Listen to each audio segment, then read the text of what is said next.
Nobody knew it. I knew that I was hanging on by the tips of my fingers. I might be speaking to someone now.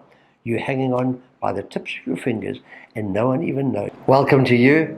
My name is Jeff, and we are the People's Church. We are in Constantia, in Cape Town, and glad that you have tuned in. I trust that you're going to find this helpful.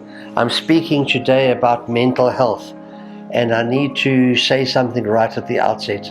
I'm not speaking as an expert, a psychologist, as a trained counselor, or anything like that. I'm telling you a few little things that I have come to understand, that I do know. I hope that you're going to find it helpful. 1 Kings chapter 22 and verse 34, an evocative verse.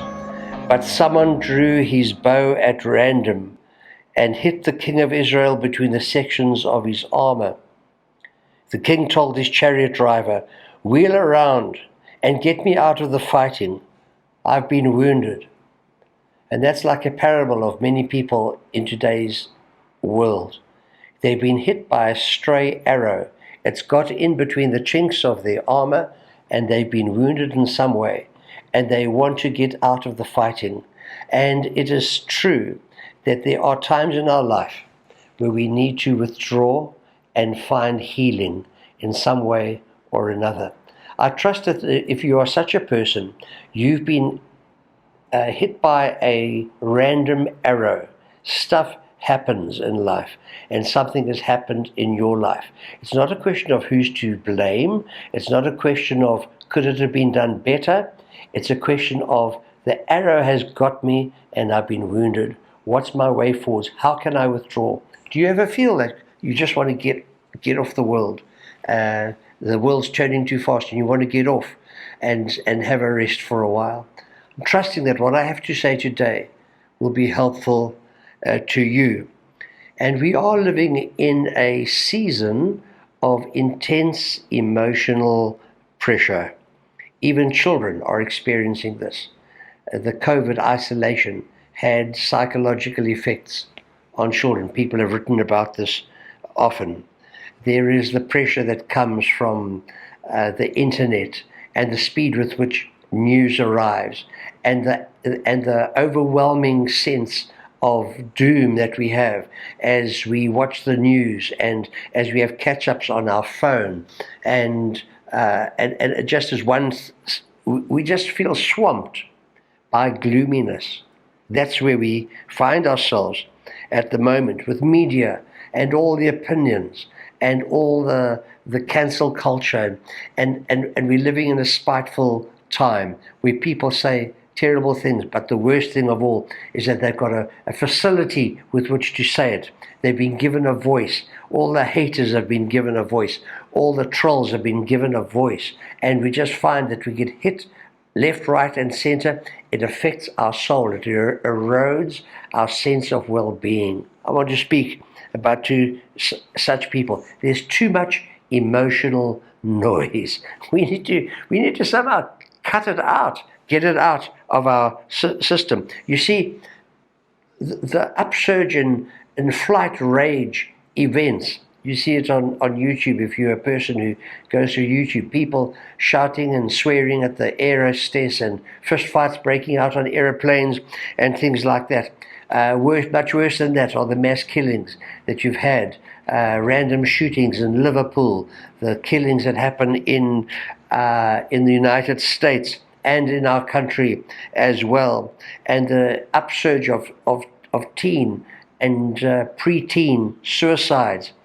Just read last week an article about the upsurge that there is in the Eastern Cape in communities that didn't know suicide, and how the emphasis is on men committing suicide. I don't want to provide a list, a long ramble about why we should be in despair and fret.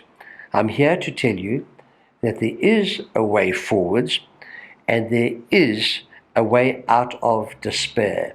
And with mental illness, there is a way forwards as well. I am here to distribute some hope this morning. First thing I want to say, as far as mental health is concerned, is don't stigmatize mental health and emotional issues. We do that. We are that way. We're all on the same continuum. You might be on this end of it, or you might be on that end of it, but we all fit somewhere on that line. We just are at various places. You might be optimistic or pessimistic. I think I'm an optimistic person. I usually expect the best. You heard about the optimist who fell out of a 20-story building, and as he passed the 10th floor, he was heard to say, "Well, so far so good." Well, I'm that sort of person. I think it's going to work out one way or another. But you might be a pessimistic person. You might expect the worst. On the one side is hope, on the other side is despair. On the one side is confidence, and the other side is anxiety. On the one side is health, on the one side is illness. But we move up and down, and in different phases of our life, we're in different places. The brain and our emotions is a frontier of discovery. We're learning things today about the areas. It's an area of mystery. We know pretty well how the kidneys function. We know how the heart functions, and that you can put someone's heart in. We know that the heart is just a simple pump with the electrical impulses and so on. We know those things. But there is so much in the realm of brain function and chemistry and electronics and emotions and memory and the role of sleep and the role of dreaming. When we're talking about psychology, psychiatry, and how the brain functions and how our body connects to our brain, we are talking about something that is far more complex than we could even begin to imagine. And so I would not be so presumptuous as to speak with authority on these things. And what we know is true today views might be changed as more information comes out. The brain is a far more complex realm, and psychology is a young field of study. And so we need to understand that we're dealing with something that is a mystery, and we're like people that are going on a voyage of discovery, like Christopher Columbus. He didn't know what he was going to find, and people don't understand exactly how our mind works. So there's lots we don't understand. We don't understand the causes and the roots of Asperger's or ADD or autism or schizophrenia, and how to manage such conditions. We're in an area of experimentation to some extent. Advances have been made, and medicines are improving all of the time. But we still are on a voyage of discovery. I say we as if I'm involved. I'm not involved. I just read an occasional blog about these things. So please understand, I'm not putting myself forward as an expert on these things. This month, I read an article that said IBS, irritable bowel syndrome. Many doctors, it said in the article, regarded this as a psychosomatic problem, that it was linked to emotions. But they've just discovered, whoever they are, that it's caused by a hitherto unknown microbe in the gut. It's just been discovered that there's a reason why some people suffer. And so we've put it down to one thing, but it's due to another. You see, new discoveries are being made all the time. My point is that we can be cruel by putting mental and emotional dysfunction down to some poor attitude in the sufferer. That if they just snapped out of it, if they just did something different, if they just grew up and took responsibility for their life, that type of thing. If we stigmatize those things, we are being cruel to people because we really don't understand how these things work well. ADD, for instance, is the people who suffer from that, and the electrical dysfunctions that take place in the brain that cause it, the switching on and the switching off. That it's like watching the news, and every 2 seconds the news switches off, and then 2 seconds later it switches on again, and it becomes a very disjointed and confusing message that comes to them. Time was when those children were just naughty children, and they just needed to learn to behave, and they needed to get to bed earlier. And so we stigmatise these people, put them in a special class. We don't understand what's actually going on and what they are suffering from. So we should not in the church be guilty of stigmatizing emotional and mental illness. There are explanations, but we don't know what they are. We stigmatize what we don't understand well. And so we mustn't do that. Second thing, don't say that medicine is wrong or medicine is a no-no. Yesterday, we had a funeral service for a man called Willie Benjamin and Dave Henderson, who's a retired pastor in this church. He took the service. He and Willie were good friends, and they used to go walking together. And there was an area where they used to walk on the Constantia green belt, where there's a steep bank. And Willie used to say, be careful, this bank is the accelerator.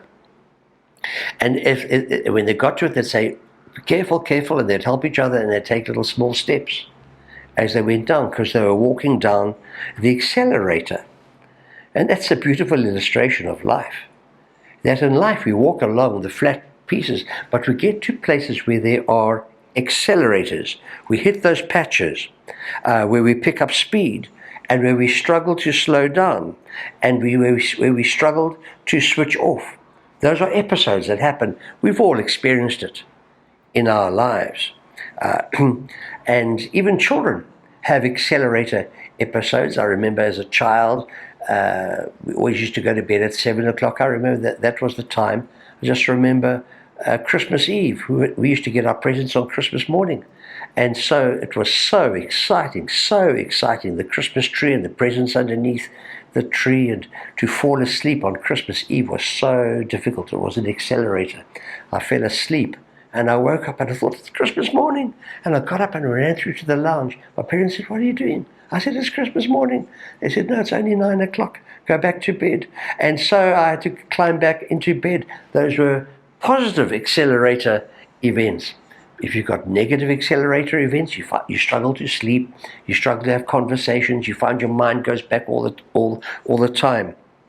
You can manage okay in those events, but if you let it go too far for a few moments, too long, you can't stop anymore. You find yourself, you're moving, and you just got to keep putting one foot in front of the other, and the danger is very real that you're going to go sprawling. I spent 5 weeks in hospital once when I was in the army. I got yellow jaundice. I wasn't even sure what it was. I just knew they called it geelsig.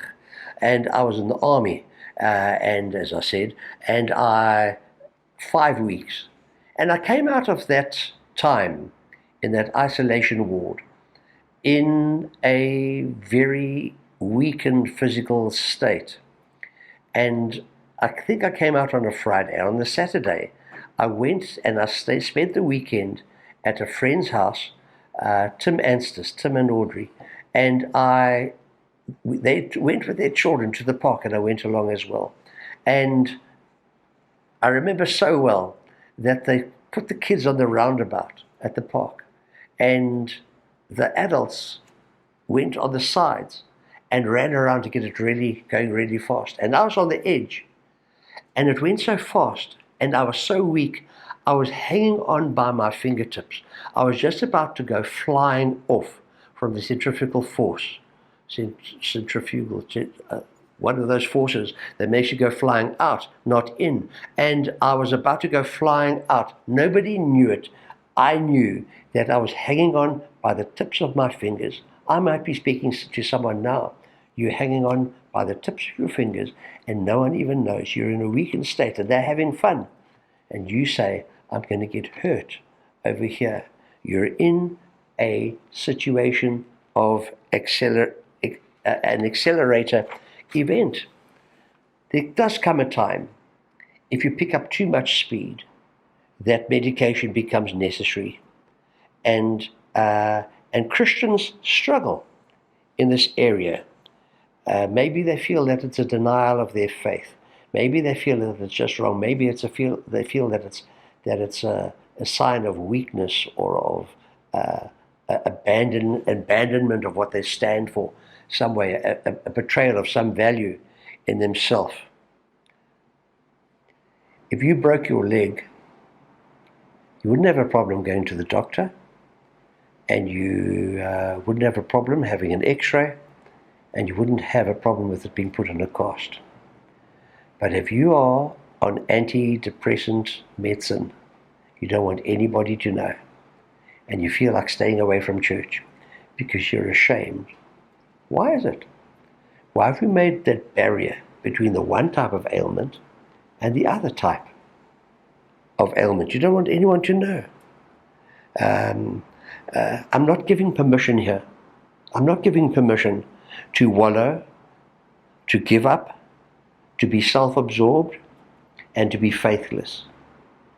Faithlessness is I don't want to believe. Don't tell me I'm angry with God and I don't want to believe. That's one type of thing. We do need to be courageous, and we do need to care for our souls. But you have responsibilities. And sometimes the battle gets intense, and a random arrow takes you and gets you just a point of weakness. It gets in between your chinks of your armor, and you need to turn around because you are wounded. And so you get sunny mothers who give birth to a baby, and then they have a bout of the baby blues, and everything is wrong at home, and they just can't cope. Their husband has got no clue what's going on. He doesn't know how to help. He just knows that his wife has become like a snapping turtle, and anything that they do is wrong.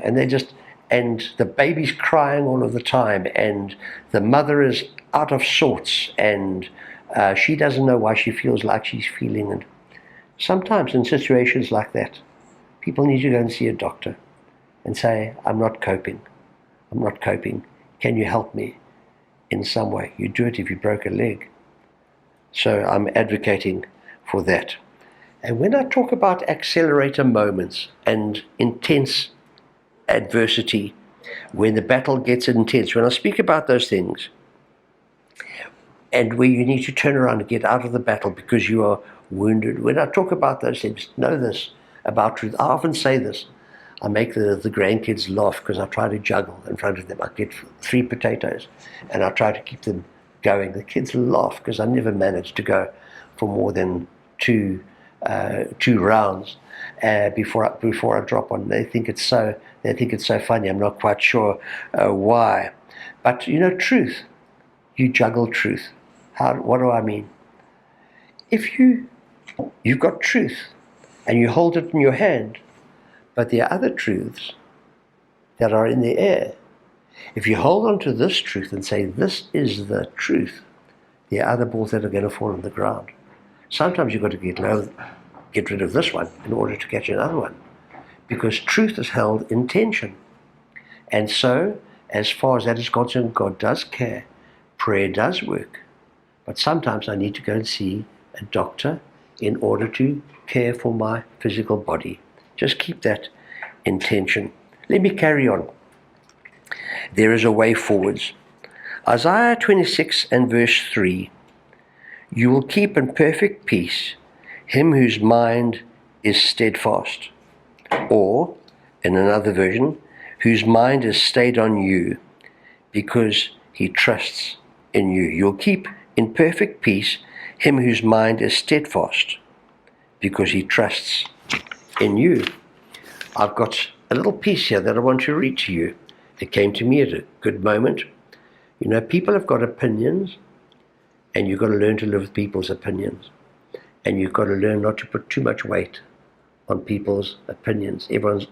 Opinions are like noses. Everyone's got them. And it's true that Christian leaders, people have got opinions about them as well. One person about whom just about everyone has got an opinion is Joel Osteen. Personally, I find him very encouraging, and I appreciate the things that he says, and I appreciate his mindset. This is what he says.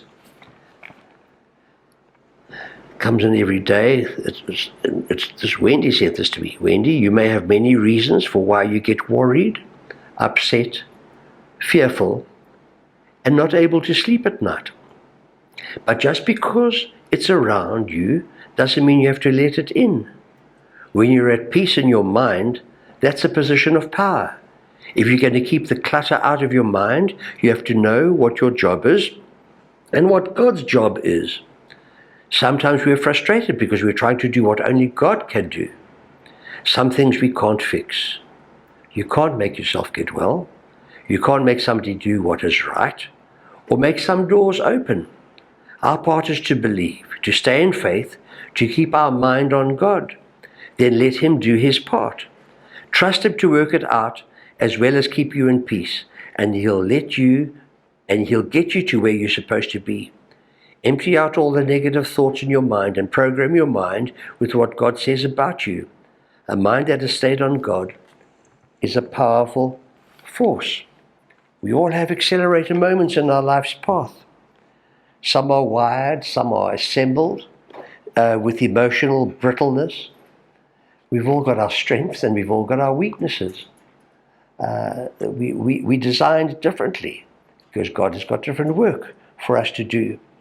And some people are wired in such a way that they have exceptional difficulty in managing stress.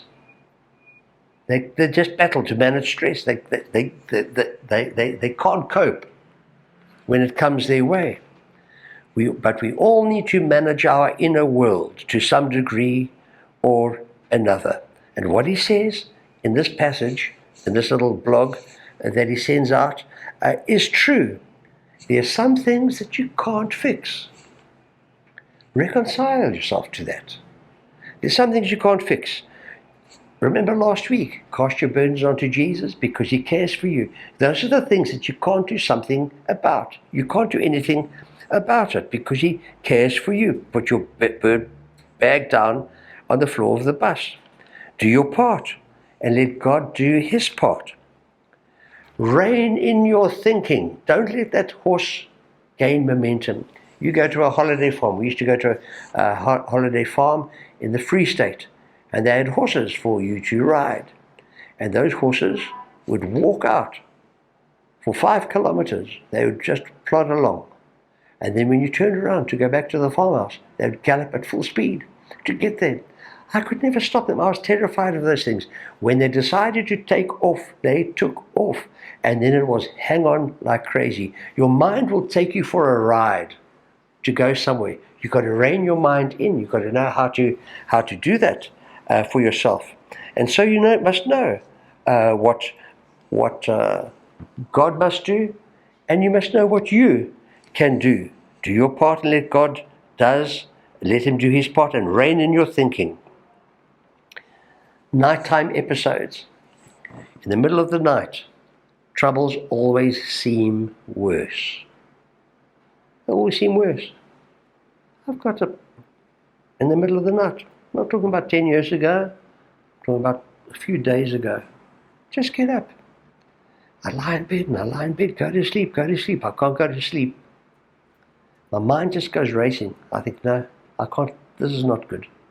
Let me get up and make some tea. I get up and make some tea and do a few things, do a little bit of reading, and I get back into bed. I'm managing myself. I'm managing my emotions and just getting on with things. So rein in your thinking, and you have to redirect your mind, whether it be by music, activity, or fellowship. Which brings me to my final point, the importance of healthy fellowship. How often is it that people that are going through an emotional difficulty cut themselves off from fellowship? Wrong, wrong, wrong. There are mechanical things that you can do, even if you're depressed, even if you're struggling. You can get in your motor car and you can steer your motor car to the church and get there in time for the meeting.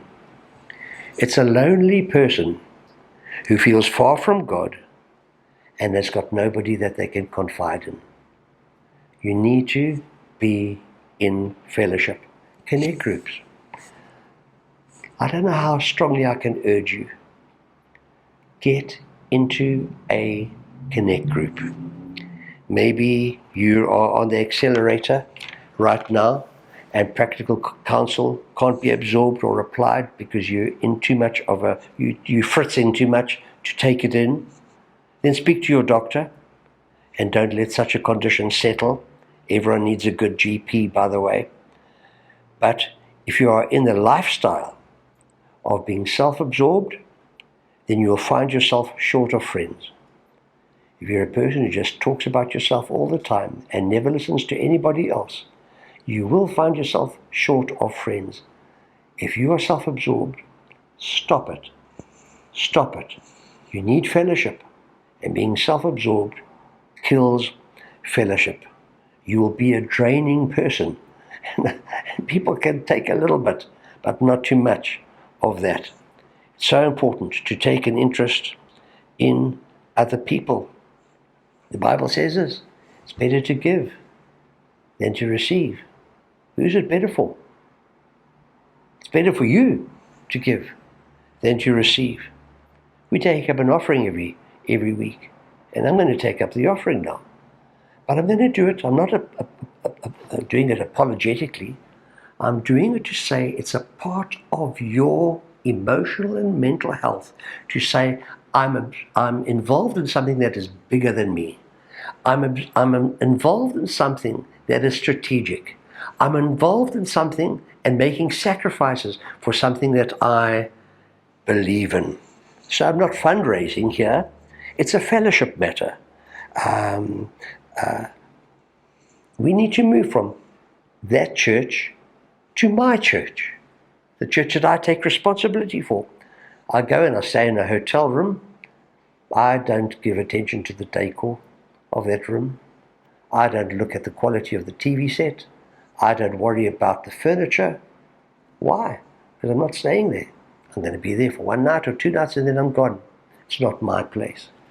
But you know, church is like home, and it's got to be nice. It's got to be an expression of God's values and my values as well, and my burdens.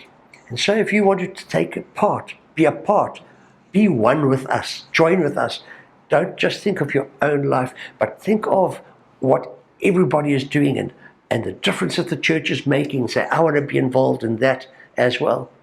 You tithe, that's 10% of your income, your offerings as well, extra things that you give for specific purposes.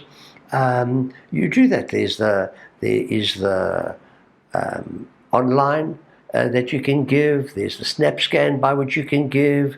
On a Sunday you can give via when the bucket comes. There are many ways in which you can give.